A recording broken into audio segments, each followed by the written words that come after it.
చింతపాలెం బహిరంగ సభలో చంద్రబాబు పైన తీవ్ర స్థాయిలో మండిపడ్డారు సీఎం జగన్. తనను బచ్చా అంటున్న చంద్రబాబు తన చేతిలో ఓడిపోయినందుకు ఏమనాలని ప్రశ్నించారు.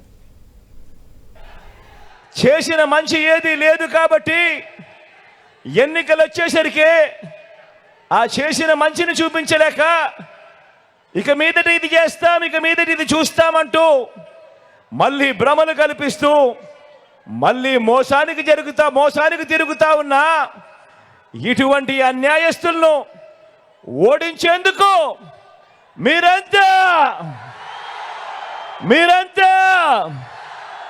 సిద్ధమేనా? మన ప్రత్యర్థుల గుండెల్లో రైళ్లు పరిగెత్తా ఉన్నాయి, బస్సులు పరిగెత్తా ఉన్నాయి. ఉక్రోషము, కడుపు మంట బగ్గుమని చంద్రబాబు ఆ ఉక్రోషంతో నా మీద రాళ్ళు వేయమంటా ఉన్నాడు. నన్ను దగ్ధం చేస్తానంటున్నాడు. చరిత్రలో ఓడిపోయే కాలం వచ్చినప్పుడు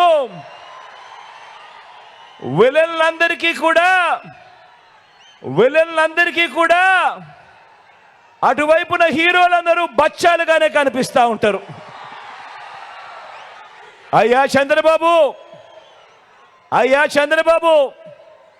నువ్వు బచ్చా అంటున్న నేను ప్రజలకు మంచి చేసి ఎన్నికల్లో ఒంటరిగా ధైర్యంగా ప్రజల ముందుకు నేను వస్తా ఉన్నా.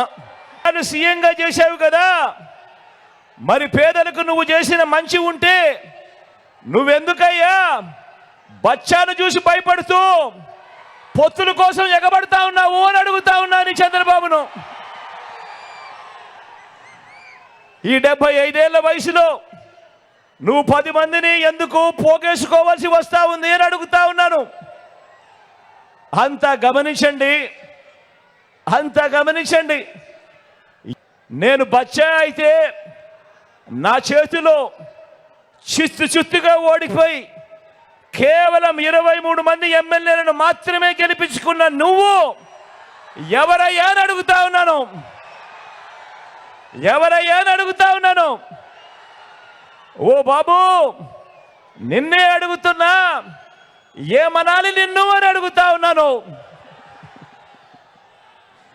నేను బచ్చా అయితే 5 ఏళ్ల తర్వాత కూడా నాతో పోటీకి నువ్వు ఒక్కనివే రావడానికి నీకు ధైర్యం చాలడం లేదు. 6 డజన్ మందిని వెనకేసుకొని వస్తా ఉన్న నిన్నేమనాలి అని అడుగుతా ఉన్నాను. 14 ఏళ్ళు సీఎంగా ఉండి కూడా 3 సార్లు సీఎంగా చేసి కూడా ఇదే పేదలకు నువ్వు ఏం చేశావయ్యా బాబు అని అడిగితే దానికి సమాధానం లేదు కాబట్టి, చెప్పలేక కాబట్టి ఈరోజు 14 ఏళ్ళు ముఖ్యమంత్రిగా చేసిన వ్యక్తి గురించి ఈరోజు నేను మాట్లాడుతూ, అయ్యా చంద్రబాబు, నీ పేరు చెబితే ఏ ఒక్కరికైనా ఒక్కటంటే ఒక్కటైనా ఏ పేదకైనా నువ్వు చేసిన మంచి గుర్తుకు వస్తుందా అని అడుగుతా ఉన్నాను. ఈ సందర్భంగా చంద్రబాబు పేరు చెప్తే గుర్తుకొచ్చేటివి వెన్నుపోట్లు, మోసాలు, అబద్ధాలు.